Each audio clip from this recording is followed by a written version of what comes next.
ആരാന്നാ 10 മാസം നൊന്ത് പറ്റാ നിന്റെ തള്ളേനോട് നീ ചോദിക്കണോട് ആരാണെന്ന്? അമ്മ അതെനിക്ക് മനസ്സിലായി. അതല്ല, നിങ്ങൾ എന്താ ഈ വേഷത്തില്? ഞാൻ ഈ വേഷം കെട്ടി നടന്നില്ലെങ്കിൽ ഞാനും പഴയതാന്നും പറഞ്ഞ് ഇവൻ എന്നെ എടുത്ത് സെക്കൻഡ് വിലക്ക് വിൽക്കും.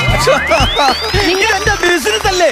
ബിസിനസ് നിങ്ങൾ കേൾക്കണം. കഴിഞ്ഞ ദിവസം ഇവിടെ ഒരു ഓട്ടോറിക്ഷ കൊണ്ടുവന്ന് നിർത്തി ഈ പെരക്കകത്തിരുന്ന സകലമാന സാധനങ്ങൾ കുത്തി നിറച്ച് കയറ്റിവിട്ട് അതിന് സ്ഥലമില്ലാഞ്ഞുകൊണ്ട് തലനാരിഴക്ക് ഞാൻ രക്ഷപ്പെട്ടു. അല്ലെങ്കിൽ എന്നെ ഇവൻ കയറ്റിവിട്ടേനെ. ഇതെന്തൊരു കഷ്ടം നോക്കണേ. അതേടാ കഷ്ടമാണ്. നിന്നെ പോലെ തന്നെ ഒരു മൂത്താങ്ങളെ എനിക്കുണ്ടായിരുന്നു. രായപ്പൻ മൊത്തം വിറ്റ്. എന്നാ അതിലൊരു 10 വിറ്റ് ഇവിടെ പറ, എന്തെങ്കിലും കിട്ടും. അതല്ല, അവൻ കുടുംബത്തെ സാധനങ്ങൾ മുഴുവനും തൂക്കി വിറ്റാ പറഞ്ഞു. അങ്ങേര് തൂക്കി വിറ്റ് കുടിച്ച അങ്ങേരെ എന്നെ ഒരേ കണ്ണിൽ കാണല്ലേ കേട്ടോ. പക്ഷെ അവൻ നിന്നെ പോലെയല്ല, അവൻ ലക്ഷ്യബോധമുള്ളവനായിരുന്നു. എന്ത് ലക്ഷ്യം ഉണ്ടായിരുന്നു ഞങ്ങൾ വരുന്നത്? അവനെ എവറസ്റ്റ് കൊടുമുടി കയറണമെന്ന് വലിയ ആഗ്രഹമായിരുന്നു. സ്വന്തം വീട്ടിലടക്കുന്ന തെങ്ങില് തേങ്ങ അടക്കാൻ വേണ്ടിട്ട് ആരെങ്കിലും കയറണ കണ്ടാ തല ഇറങ്ങി ഇടണ മനുഷ്യനാ. എവറസ്റ്റിൽ കയറാൻ പോണം. നാണം ഉണ്ടാ തള്ള. സ്വന്തം കുടുംബത്തെ കുറിച്ച് ഞാൻ തള്ളി വെക്കാൻ വേണ്ടിട്ട്. ഞാൻ തള്ളി വെച്ചോന്നല്ല. എടാ ഇതൊക്കെ നിർത്തിയിട്ട് വല്ല പെറ്റ് കച്ചവടം തുടങ്ങടാ. ഞാനൊരാണല്ലേ, ഞാനങ്ങനെ പേപ്പറും.